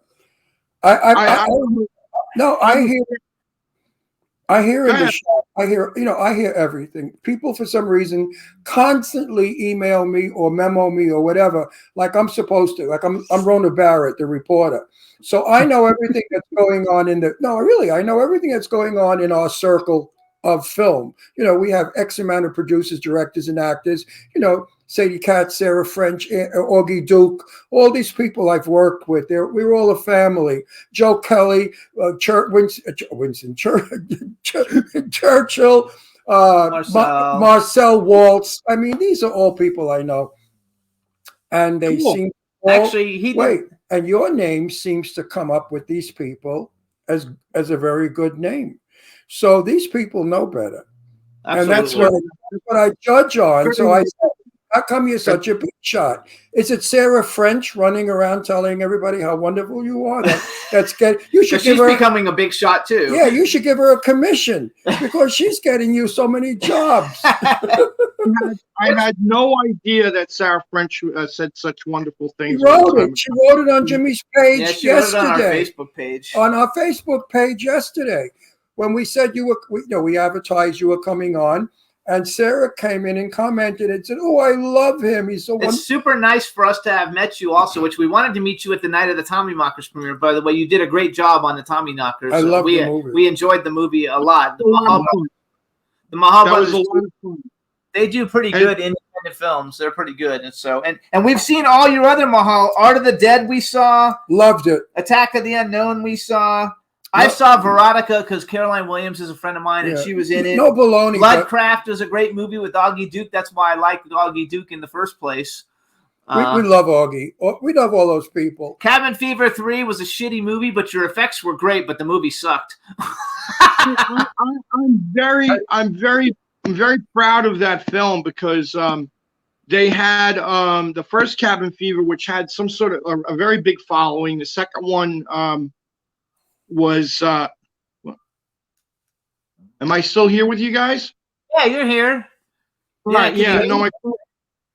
my phone came up with a message about an app. I didn't know what was going on. Anyway, so on that movie was a big challenge. They did give me a very reasonable, healthy effects budget, and I did get to go to the Caribbean for 30 days, which was amazing. And just to do those effects, I remember reading this thing about Ridley Scott doing a movie called The Hot Zone, which was about the Ebola virus. And I heard that when he was going to do that film, this was decades ago, the team was supposed to do the effects. So when I got the Cabin Fever job, I said, I really want to get that. And the movie never came to fruition, the Hot Zone movie with Ridley Scott.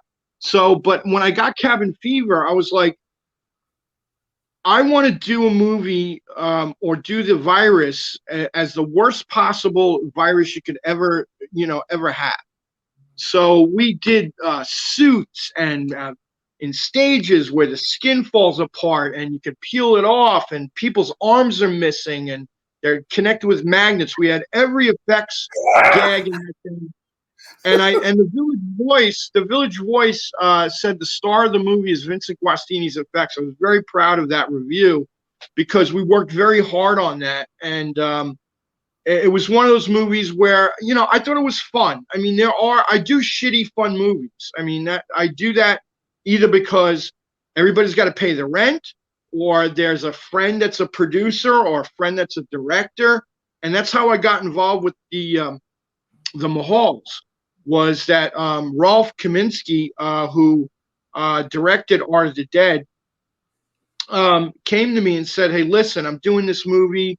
It's a Kickstarter film." And, and I had a little bit of a snob in me, a little bit, where I was going, "Oh, God, this is going to be bad."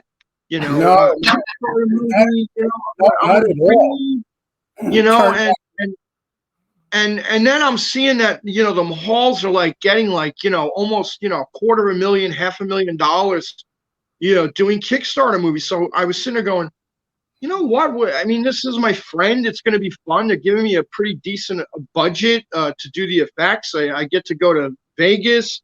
They feed you. They house you. I was like, yeah, fuck it. Yeah, let me do this. The script was really good. And so it was a lot of fun, and the Mahal brothers were very nice and always treated me fair. And so anytime they had a movie and budget and scheduling allotment, I would come on board. And so that's what happened with Bridge of the Doomed. I was not on set. I had nothing really to do with the effects except supply the effects and send out the stuff and have my guys go out there, because I'm a very hands-on type of person. I get very nervous when I'm not on set, no matter who I trust. So I'm not the type of boss that goes home and watches TV or goes to the studio at 3 o'clock and say, hey guys, how's it all going? I'm actually a guy who's painting and sculpting and molding. I'm involved. At the red carpet evening, I spoke with one of the Mahal brothers, and I said to him that Joe Kelly was so excited to have played one of the ugly things that you created, because they were ugly looking things with those teeth and the saliva. I mean, they were really like coming out of, I don't want to give the movie away, but there's a scene where they come out of a tunnel, and it is really disconcerting because they look like they eat flesh. And and that's what I found. And I mentioned that to one of the brothers, exactly as I'm saying it now. And they were so pleased with your work. And they said, oh yeah, it was wonderful. We love the monsters also, Ron. And we're happy that you got that same feeling, that the teeth in the face looked like they were, I don't know what like, it was fucking good. Edie, like I have to say, I've probably seen at least 15 of the films. I didn't know they were your films back then because we're just meeting now. But I've probably seen at least 15 films that you've done, and even though some of the films might not have been that good, the effects are always good. Your effects, and I'm a great whether it's fan. a good movie or a shitty movie, your effects come across. I mean, your effects make the shitty movie bearable, and your effects make the good movie so much even better. And I'm a great fan of the Mahal. Thank you for that compliment. I don't think that happened on Veronica, but thank you for the compliment. I really Oh, appreciate wait a minute. Vinny, you don't mind me calling you Vinny, right? I call you Vinny. I feel like I know you. Listen to me. We don't give compliments here. We tell the truth. Yeah, if you say shit something, I wouldn't say anything. A lot of people do bullshit. A lot of people will, give you a lot of jazz. They'll bullshit you up a wall. They'll tell you everything, and then behind your back, they'll say, he sucked. What we say here goes, baby. This is the real deal. We don't lie. You have 2 movies I haven't seen, though, that I want to see. The Mahal brothers, I'm a fan of. I loved Grieco in... Tommy Knockers? No, the other one. Art of the Dead. Art of the Dead. I loved Art of the Dead. I loved the whole story. It was like something like a Twilight Zone movie. Everybody out there, please rent. What is it called? Art of the Dead. Art of the Dead. So I have 2 movies of yours, though. Wait. I have 2 movies of yours I haven't seen, but I'm friends with a lot of the people that are in it. One of them is Hidden in the Woods, which we've had Chris Browning and Jennifer Block and Electra and Michael Biehn. They've all been on the show. And the other one is Maneater, because I like shark movies, and we're friends with Portia Coleman. So you see, when we talk, wait. I want to know, are those available to see? I want to know if those are available. He wants to know how come I know about them. When we talk to these people, we interview them about music, filming. I say to them, I liked your camera. It was steady. I don't like these flying cameras. I liked your performance in this scene. And I like the makeup man who did that ugly face. And they say, Vincent, you. That's how we get to know you, is by reputation of all the people that we interview and talk to. No one has ever came back and said you're crappy or you're lousy or you do shitty work. So therefore, that's why I tell you what I tell you. It's based upon word of mouth. And what we've seen of your work. Word of mouth is everything. If you get a bad reputation in this business, nobody's going to hire you. So you have to have a good reputation. So wait, let's go. So are any of those 2 movies available to see? Yes. Maneater is out there. That was when I was on my deathbed. I had COVID at the time, and I was in ICU. And I was still taking meetings for Maneater. And that was a very, very bad time in the studio. And but anyway, yes, to answer your question, Maneater is available. It was shot in Florida. We did an animatronic shark for that, a giant one, probably as big as Jaws, if not bigger. We did half the shark too. It's only half the shark. Right. I didn't see the movie. Maybe because there was a lot of bad memories connected to it for what I was going through at the time. And there were a couple of crew members that actually died during that period, and not due to COVID. From outside of- COVID?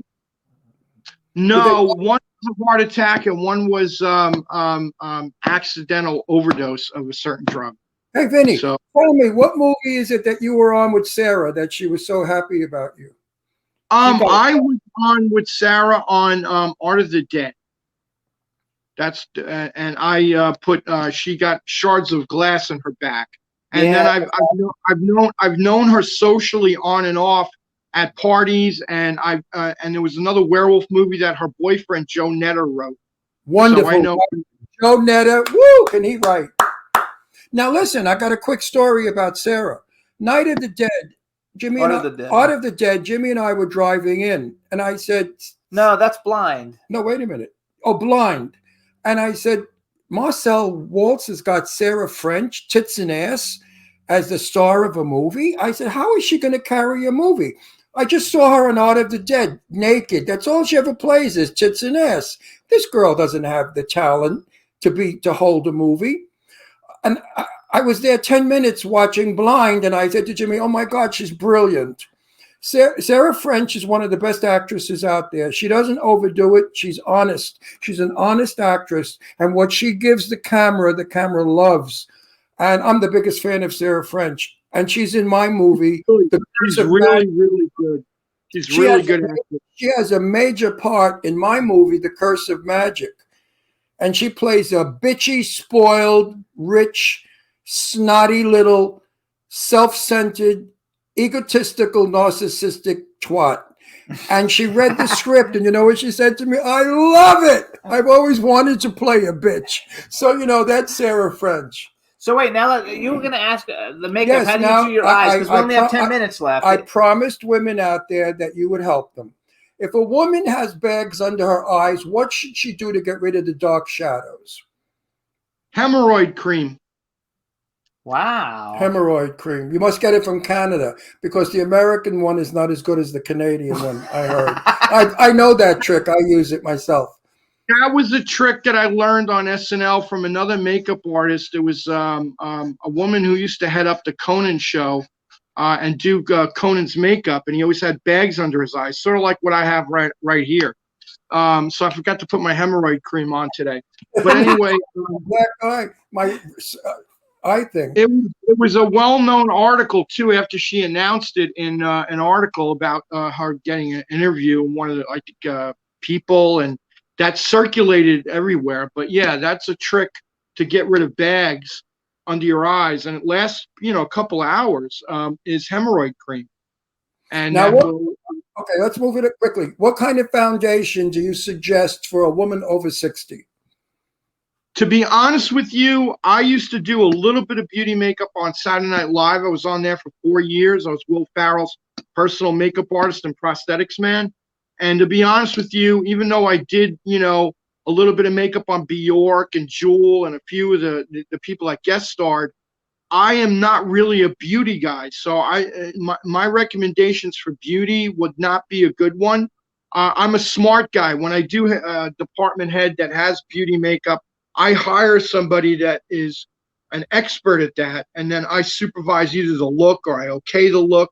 But that's as far as I go with that. So I'm not really a beauty guy. I'm a maker of monsters and creatures and characters. There you go. Okay. Okay, but I can answer that question. If you're over 60, do not use a powder or a dry makeup. It'll go in your cracks and make you look old.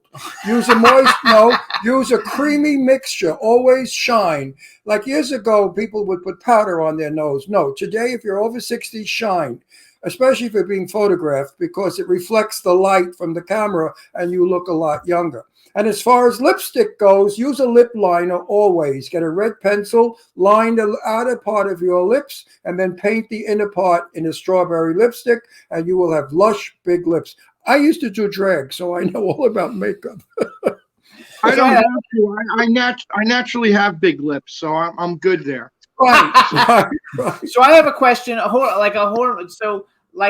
wait a minute. If you want to know about makeup, Please, my dearest friend in the world, Janae Montague King has a line that's incredible. Look him up on your thing there, your computer. And I use a lot of DMKs, and it's not, I'm saying it, I'm not lying about it. He's got some shit that comes in a little jar that if I put it on, my wrinkles don't look so bad when I smile. I don't look cracked. I don't know what it's called. Contact 82 though. He looks great. 82. Okay, hold on. Contact Janae Montague King Cosmetics. So real quick, I want to know because we've got like 4 minutes, I think 4 or 5 minutes. Have you ever heard of his cosmetics? No, haven't. Sorry. Because I have not. Go to Hollywood. They sell it in that Hollywood store that sells all the wigs and makeup. Anyway, let's get out of that. Let's go to the next thing. I want to know. So, with all the horror movies, we usually ask actors what movie they would have liked to have been in. If you, as a creature maker, what movie would you have liked to have worked on that you haven't worked on because you worked on so many that you thought the effects were super awesome?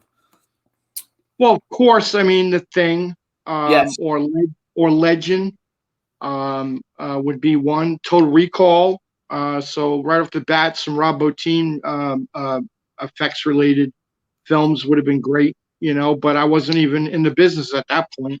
Right. But that's definitely one, a couple projects right there that I worked on. But I mean, I got to work on a few cool things this year too, which was one, a Darren Aronofsky produced anthology called Alien, which was released at the Tribeca Film Festival. And then I did Miracle Workers with Daniel Radcliffe and Steve Buscemi, where we got to do these Siamese twin type of thing, which they're going to augment with a little bit of CGI, but we had to do a whole fake head rig on a shoulder.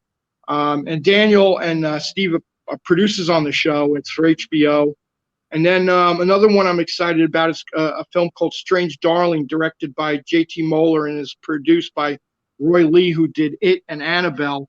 And that has demons in it, and it's about two serial killers, a male and female, sort of like Mr. and Mrs. Smith, but except they're not spies, they're serial killers.